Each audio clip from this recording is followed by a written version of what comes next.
discipline is the word for this year. I've got some personal demons that I need to conquer, and so I've set some big goals for myself. I've sort of cleared the mud out of the water, so to speak, and really just made my vision crystal clear of what I want to achieve this year. And part of that is I have a couple upcoming races, which I'm in the base building preparation for at the moment. And so the first race is in April. It's a 10-kilometre obstacle course race, and then 5 weeks later I've got the marathon in my hometown, and that's middle of May. And I'm also going to be coaching some people in the 10k, the half marathon and the full marathon for that event. So it's really going to be an exciting moment, not only preparing myself for the race but preparing other people for it too. So I'm really excited for the day. It gives me an extra drive, and it's really going to help keep me laser focused, keep me accountable to them, keep me disciplined, like I said. Because I've always been self-coached, but when it comes to self-coaching, you have to learn a lot about yourself along the way, and I've fallen short a lot of the time from lack of discipline. And I would often not prepare early enough for a race, and I'd almost do some form of crash course training program because the race was coming up, and I hadn't done enough base building, and so I had a lot of self-doubt in my mind, so I'd end up overtraining to try and catch up on this fitness. And this came from a combination of being naive and setting the bar too high, not having realistic goals, thinking I could achieve something that required a lot more work than what I'd actually done. And so when that self-doubt starts to creep in, you start making silly choices, and sometimes I would even go out and party a few weeks before the race as almost a form of self-sabotage to give myself an excuse if the race didn't go right. Or other times, like I said, because I'd be overtraining and overstressing about the event, I'd make myself sick. And I'd often go into races with a flu, or I would have just recovered from an illness. And it really just comes down to poor discipline and lack of preparation. But throughout this process, I have not given up. I have stayed the course, and I've learnt a lot of lessons from those mistakes. So it feels like things are coming full circle now. I'm excited to coach people through this process. I'm excited to see what I'm truly capable of when I put my mind to the task. I prepare in advance, and I am more realistic about my goals. And so basically throughout December, January, I've been base building. So I've just been building up an aerobic base and throwing in a few different elements of long runs, steady runs, and a few intervals as well.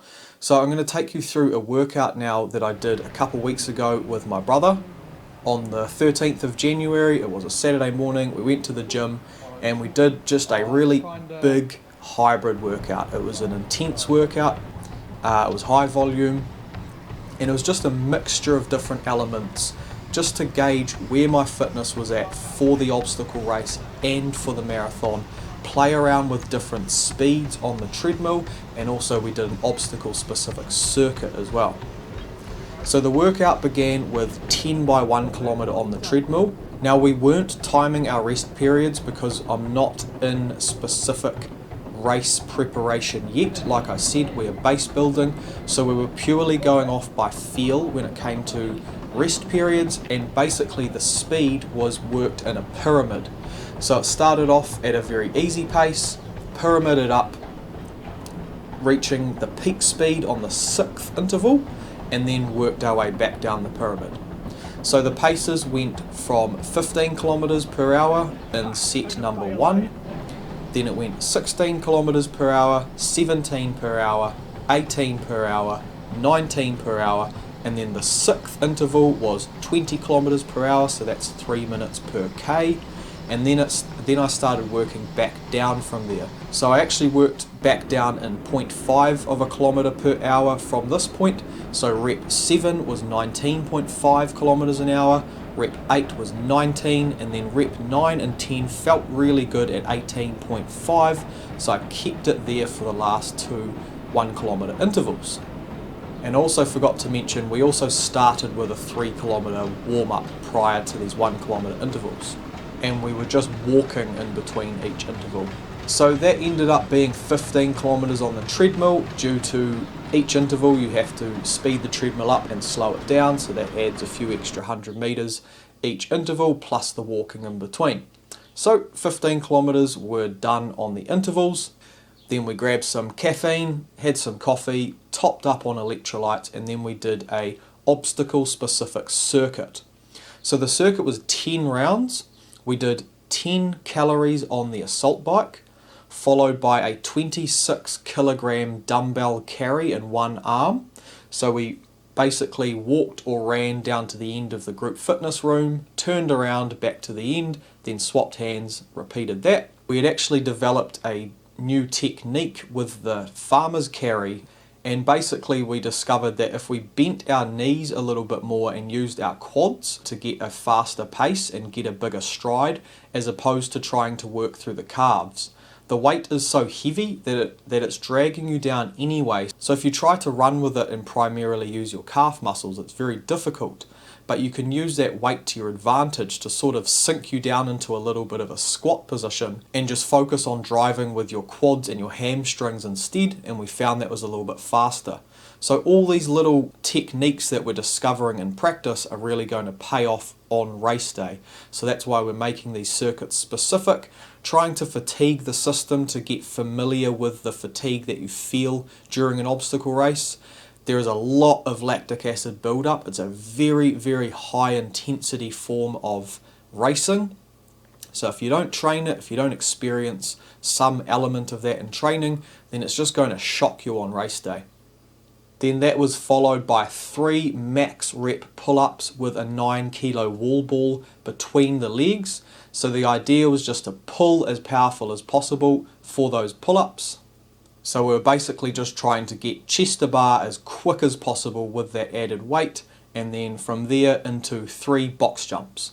And so like I said, it was 10 rounds of that.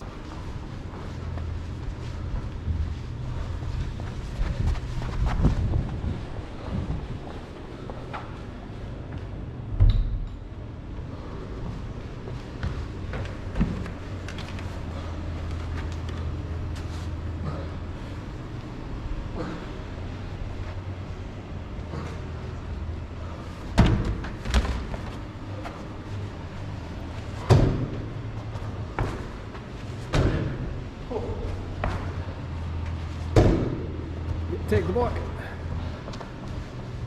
Yeah bro, 115. So once we completed that circuit, we had another little breather, we topped up on some nutrition, had some electrolytes, had some water, then we jumped back on the treadmill for a 10 kilometre progressive tempo run. So this tempo run just started at a nice easy pace, and basically as the body started to warm back into its rhythm, we just kept progressing the pace. And so I ended up finishing the 10 kilometres in 38 minutes and 59 seconds, and I actually ended the last kilometre back up at 18.5 kilometres an hour for the last kilometre, which was the same speed that I'd finished the 1 kilometre intervals at. So I was very happy with how the body responded, and yeah, all in all it was a very difficult workout, but we spaced it out correctly. Like I said, we gave ourselves good rest periods between the 1 kilometre intervals. They ended up being roughly 1 to 2 minutes of rest, probably more likely closer to the 2-minute mark. So once I'm really in the swing of things, I'm going to be dropping down the rest periods for my intervals and really honing in on that. But for now, like I said, it's base building time, so the main goal for this month has just been purely building up the weekly distance and the amount of hours that I'm training per week, just to build that aerobic base, and then we're really going to hone in on the speed for the next few months. And I was pleasantly surprised with how the body responded with this workout, because I managed to do a 25 kilometre easy run the following morning, so certainly did not overdo it, which was the goal. Whenever I'm training hard, I'm really trying to find that balance nowadays between pushing my body but then recovering correctly and not overtraining and sacrificing the quality of the remaining sessions in the week.